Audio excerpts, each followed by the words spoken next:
안녕하십니까. CJB 모닝와이드 화요일 아침에 인사드립니다. 사회적 거리두기가 점차 완화되고 있지만은 그래도 행사나 여행은 자제하는 분위기인데요.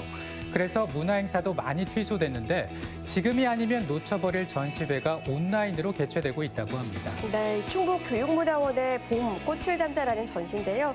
다양한 시각과 방법으로 봄을 맞은 꽃을 화폭에 담은 작품 62점을 전시했다고 합니다. 네. 마음껏 즐기지 못한 이 봄의 풍경을 온라인 전시로라도 느껴보시는 건 어떨까요? 네, 그럼 지금부터 CJB 모닝와이드 화요일 순서 뉴스부터 시작합니다. 다목적 방사관 가속기 부지 선정과 관련해 지역 간 신경전이 고조되고 있습니다. 호남 정치권이 평가지표 재조정을 정부 여당이 요구하자 충북에서는 부당한 압력이라며 견제구를 날렸습니다. 1조 원대의 국책 사업, 정치권이 감나라 배나라에서는 배가 산으로 가겠죠. 이태현 기자입니다. 최근 호남 지역 국회의원 당선인들이 정부에 제출한 건의문입니다. 국가 균형 발전을 이유로 평가지표의 재조정을 요구했습니다. 하지만 입지 선정 발표를 불과 열흘 앞둔 시점에서 이 같은 정치권의 요구는 바람직하지 않다는 지적입니다. 이미 포항에 들어서 있는 방사관 가속기의 사용 빈도를 살펴봐도 수도권과 충청권의 이용 비율이 전체의 65%를 차지하고 있는 만큼 1조 원대 국책 사업 선정에 있어 균형 발전이라는 지표가 높게 작용하는 것이 적절한지는 의문입니다. 공식적인 절차 과정을 거쳐갖고 확정됐고 이미 공포가 됐어요. 그리고 공모까지 진행되고 있는 상황입니다. 지금 평가지표 자체를 바꾼다는 얘기는 원점으로 돌린다는 얘기입니다. 한편 방사관 가속기의 유치를 위한 충청권 전체의 움직임은 빨라지고 있습니다. 충청권 4개 시도의회는 방사관 가속기의 청주 유치 지지 성명을 발표했고 충청권 대학 전문대학 협의회장들도 충북 유치를 위한 공동 건의문을 채택했습니다. 간단한 화강암 기반으로 부지 안전성 측면에서 가장 적합한 부지 선정 요건을 갖춘 최적지다. 이용을 하지 않으면 안 되는 건데 가장 많은 이용을 할 수 있는 기관들이 클러스터로 밀집해 있습니다. 이런 가운데 충북 테크노파크는 충북 오창 방사관 가속기라는 문구에 현수막을 달고 비행 퍼포먼스를 선보여 눈길을 끌기도 했습니다. CJB 뉴스 이태현입니다. 벌써 2달째 등교 계약이 미뤄지면서 학교 식자재를 납품하던 농가들의 시름이 갈수록 커져가고 있습니다. 유은혜 교육부 장관이 청주를 방문해 미사용된 학교 급식 예산으로 농산물 꾸러미를 만들어 학생 가정에 지원하는 방안을 논의했습니다. 이윤영 기자의 보도입니다. 청주의 한 친환경 농산물 재배 농가입니다. 창고 가득 마늘이 쌓여 있습니다.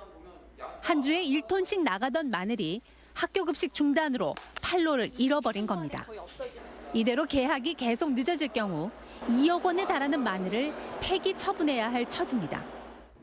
일단 쌓여있는 재고도 재고지만 지금 밭에도 굉장히 많은 양의 마늘이 심겨져 있어요. 이제 5월 중순부터 수확을 하게 되는데 계약이 더 미뤄지게 되면 뭐 수확에 돌입이 되게 되면 이제 폐기 처분을 해야 될 것 같은 생각을. 학교 급식 중단으로 식자재를 납품하던 농가들의 피해가 눈덩이처럼 커져만 가고 있습니다.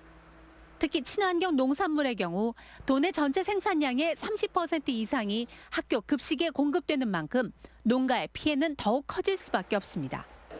이에 정부와 교육청은 친환경 농산물 꾸러미를 만들어 학생 가정에 지원하는 사업 추진에 나섰습니다.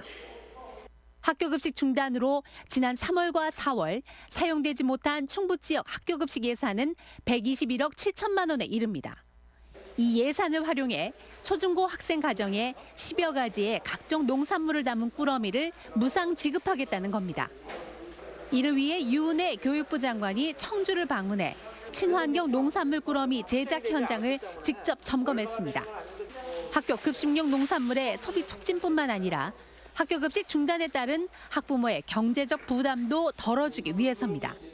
참석해 주신 여러분들의 의견을 듣고 이 사업이 원활하게 추진되고 또 전국적으로 잘 확대될 수 있도록 교육부에서도 농식품부와 함께 적극적으로 지원하고 협력하도록 하겠습니다. 정부는 교육청, 지자체와 함께 법적 한계점 등을 보완해 빠르면 다음 주부터 친환경 농산물 꾸러미를 학생 가정에 공급할 계획입니다. CJB 뉴스 이윤영입니다. 올 들어 우리 지역에서는 벌써 10건의 산불이 발생했습니다. 지난 주말에는 단양에서 잇따라 산불이 발생했는데 도내 전역의 산불 위험 지수가 매우 높은 상황입니다. 김기수 기자입니다. 경북 안동시 풍천면 산불 현장에 소방 헬기가 물을 쏟아냅니다. 하지만 강풍을 탄 산불은 사흘째 이어져 무려 축구장 1000개가 넘는 산림을 잿더미로 만들었습니다. 지난 주말 단양군 가곡면과 어상천면에서 잇따라 산불이 발생했습니다. 화마의 뒷모습은 나무 한 그루 풀 한 폭이 없는 죽음의 땅입니다. 다행히 초기 진화에 성공해 대형 산불로 번지지는 않았습니다.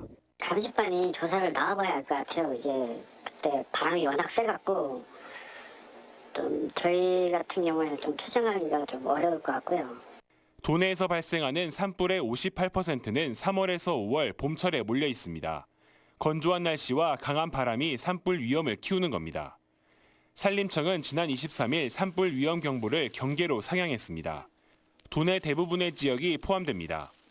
바람이 불어오는 방향 쪽으로 대피를 하셔야 돼요. 그리고 주변에 그 불이 지나가는 흔적이 있으면은 그쪽으로 대피를 하시면 다시 불이 그쪽으로 오지 않기 때문에. 올 들어 충북 지역 산불 발생은 모두 10건으로 전국 광역단체 가운데 울산과 함께 8번째로 많았습니다. CJB 뉴스 김기수입니다. 지난주 폐기물 소각장 신설과 관련해 의미 있는 판결이 나왔는데요. 향후 청주시의 소송에도 긍정적인 신호로 받아들여지고 있습니다. 조용광 기자입니다. 지난주 1심 재판부가 청주시 부기면 폐기물 업체의 행정소송을 기각한 근거는 주민 건강권과 환경권이 업체의 사업권보다 우선한다는 거였습니다. 이번 사례는 오창 후기리의 폐기물 소각장 신설을 추진하고 있는 ESG 청원의 경우와 유사합니다. 지난 2월 금강유역 환경청이 주민 반발에도 사업 계획에 대해 적정 통보했지만 청주시는 건축 허가 등 모든 재량권을 동원해 막겠다는 입장입니다. 이럴 경우 업체는 시의 행정권 남용을 주장하며 소송에 나설 가능성이 큽니다. 시는 앞서 3건의 폐기물 소각장 관련 소송을 벌이고 있습니다. 허가 용량을 초과해 시설을 설치한 폐기물 업체에 대한 허가 취소 소송과 환경 영향 평가를 받지 않은 업체에 대한 소각장 적합 통보 취소 소송, 그리고 침출수를 유출해 영업정지 1개월의 행정 처분을 받은 업체가 제기한 소송은 시가 1심에서 승소해 2심이 진행 중입니다. 저희들이 앞으로 진행하는 지금 진행하고 있는 소송에서는 이런 환경권이나 아니면 그 건강권에 대해서 좀 집중을 해서 주장을 할 생각입니다. 한편 지난주 1심에서 패소한 해당 업체는 곧 청주시를 상대로 항소심에 나설 것으로 알려졌습니다. CJB 뉴스 조윤광입니다.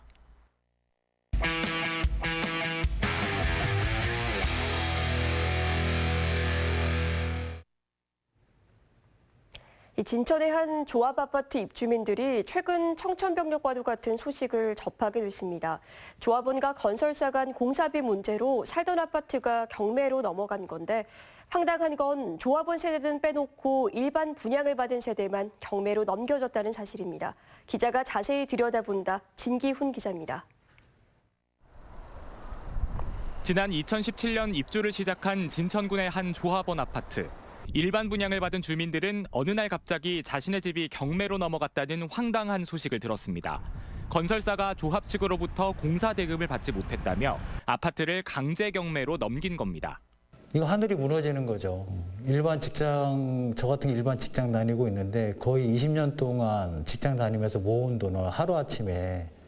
더 황당한 건 총 340세대 가운데 일반 분양을 받은 55세대 등만 경매에 넘어갔다는 사실입니다. 어떻게 이런 일이 발생했을까? 사건은 건설사가 추가 공사 대금 약 52억 원을 청구하는 소송을 내면서 시작됐습니다. 법원은 조합에 변제 의무가 있지만 추가 공사 대금을 의결할 때 조합원 총회를 거치지 않았다는 이유로 개별 조합원에게는 변제 의무가 없다고 봤습니다. 이 때문에 건설사가 조합원들을 상대로는 채권을 설정하지 못하게 되면서 조합의 나머지 재산, 즉 일반 분양과 미분양 아파트, 상가 등을 강제 경매로 넘긴 겁니다. 지난해 3월 이 같은 일이 발생했지만 입주민들은 지난달에서야 이런 사실을 알게 됐습니다. 이런 상황에 대해 조합 측은 건설사가 분양과 준공을 책임지기로 했는데 완전히 이루어지지 않아 대금을 못 줬다는 입장이고, 그래서 알 수가 없습니다. 어떻게 들어갔는지. 대주보에 있는 것만 이제 불합리하게 지급이 됐다라는 것만 돼 있지. 건설사 측은 공사 대금을 받기 위한 정당한 권리를 행사했다는 입장입니다.